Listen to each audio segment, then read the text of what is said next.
ఒక చోటు నుంచి మీరు సీట్ ఆశించారు అంటే ఇప్పుడు మీరు ఇష్టంతోనే వెళ్తున్నారా లేకపోతే నిర్ణయానికి మీరు కట్టుబడి మీరు ఈ విధంగా ముందుకు వెళ్ళాల్సి వస్తుంది?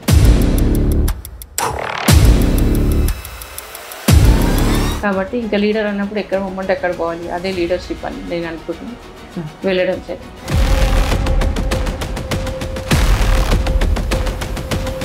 సడన్గా ఎందుకు కారు దిగాల్సి వచ్చింది?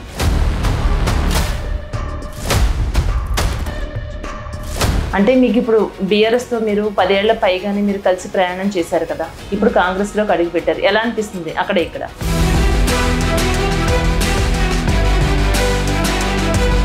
కాంగ్రెస్లో ఏంటంటే ఈక్వాలిటీ ఉంటుంది, స్పందన బాగుంది, వాళ్ళు అడిగింది కాబట్టి మేము కాంగ్రెస్కి వచ్చినాము.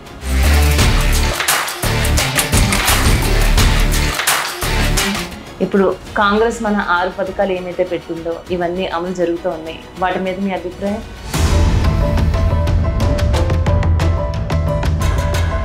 కాంగ్రెస్ మా మహిళల పథకం చాలా బాగుంది, ఫ్రీ బస్ అనేది, ఇంకా గ్యాస్ ఫ్యామిలీకి చాలా హ్యాపీ ఉంది, ఇంకా 2500 అది కూడా చాలా హ్యాపీ ఉంది. ప్రధానంగా మీకు గట్టి పోటీ ఎవరంటే అంటే మీరు బీఆర్ఎస్ అనుకుంటున్నారా లేకుంటే బీజేపీ అనుకుంటున్నారు, ఎవరు మీకు గట్టి పోటీ ఇస్తున్నారు అనుకుంటున్నారు?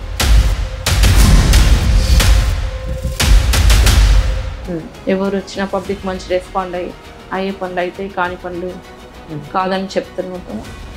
ప్రజలకి అందుబాటులో ఉంటాం. మెయిన్గా 18 years నుంచి ఒక ఉమెన్ పాలిటిక్స్లో పబ్లిక్లో ఉంది అంటే మామూలు విషయం కాదు.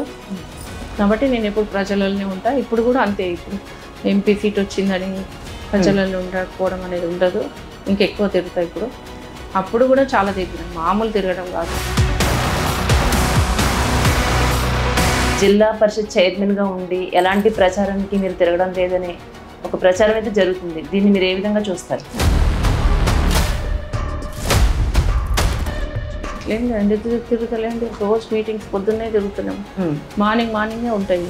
ఇప్పుడు 2-3 days ఏంటంటే అన్ని సెట్ చేసుకోవాలి కదా, 2-3 days 1 week మొత్తం తిరుగుతూనే ఉన్నాం. రోజు కాన్స్టిట్యున్సీ మీటింగ్లు అయిపోయినాయి, డివిజన్స్ అన్ని కమిటీస్ వేసినాము, అన్నీ అక్కడక్కడ కొన్ని గ్యాదరింగ్స్ కూడా పెట్టి చేస్తున్నాము. మిమ్మల్ని నమ్మి మీకు టికెట్లు వేసి మిమ్మల్ని అంతా ఓట్లు వేసి ప్రజలు గెలిపిస్తే మీరు ఆ ప్రజలకి మీరు ఏం చేయబోతున్నారు?